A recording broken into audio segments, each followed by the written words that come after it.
नमस्कार, yes news महाराष्ट्रामध्ये आपल्या सर्वांचे स्वागत। 26 जुलै 2005च्या त्या भयंकर आठवणी आजही मनावर कोरलेल्या। पावसाची उघडीप असली तरी उल्हास नदी तुडुंब भरून वाहत असल्याने भीती कायम। 26 जुलै 2005 मध्ये अचानक ठाणे जिल्ह्यात ढगफुटी सदृश्य पाऊस पडला। अशातच समुद्रास आलेली भरती यामुळे कल्याण, भिवंडी, अंबरनाथ, बदलापूर, टिटवाळा आदी परिसरात महापूर आला। कोट्यावधीची वित्तहानी तर शेकडो लोकांची जीवितहानी झाली। हे संकट इतके भयंकर होते की आजही या आठवणी या परिसरातील लहान थोर लोकांच्या मनात घर करून बसलेले आहेत। त्यामुळे आता नदीला थोडा जरी पूर आला तर सर्वांना 26 जुलै 2005च्या महापुराची आठवण होते।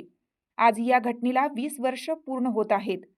कल्याण तालुका, उल्हास, काळू, भातसा आणि बारवी अशा 4 नद्या आहेत। 26 जुलै 2005 मध्ये अचानक संपूर्ण महाराष्ट्रात मुसळधार पाऊस पडला। कल्याण परिसरात ढगफुटी झाली। अशातच बारवी धरण ओव्हरफ्लो झालं। समुद्राची भरती यामध्ये म्हारळ, वरप, कांबा, पावशेपाडा, रायते, मानिवली, वासुंद्री, टिटवाळा, घोलपनगर, वालधुनी, बदलापूर, कल्याण रेल्वे स्टेशन, एसटी बसस्थानक असे सर्व परिसर जलमय झाला होता। माणसं उंच इमारती, डोंगर, टेकड्या जागा मिळेल तिथे जीव वाचवण्यासाठी जात होती। गुरं, ढोरं, बकऱ्या, रिक्षा गाड्या, पालापाचोळ्यासारख्या पाण्यातून वाहून जात होत्या। कोणी कुणाला वाचवायचं असा प्रश्न निर्माण झाला होता। हा महापूर इतका भयानक होता की मोहोने आंबिवली येथील रेल्वेची पटरी वाहून गेली होती। उल्हास नदीवरील रायते पूलही वाहून गेल्याने कल्याण मुरबाड वाहतूक ठप्प झाली होती। जनजीवन पूर्वपदावर येण्यासाठी तब्बल कित्येक दिवस लागले होते।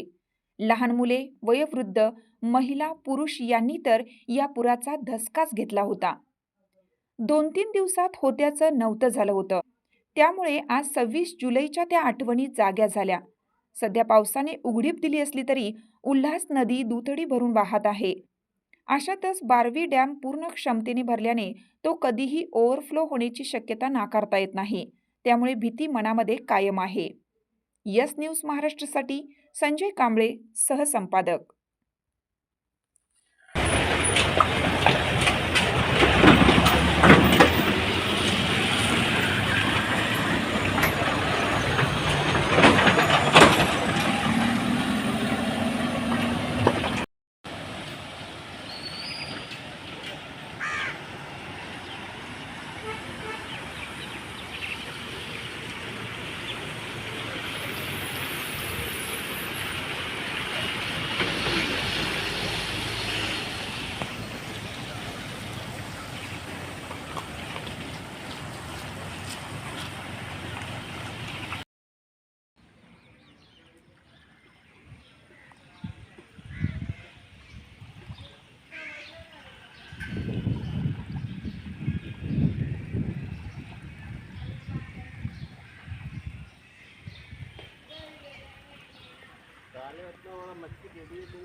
तुमची साथ आमची।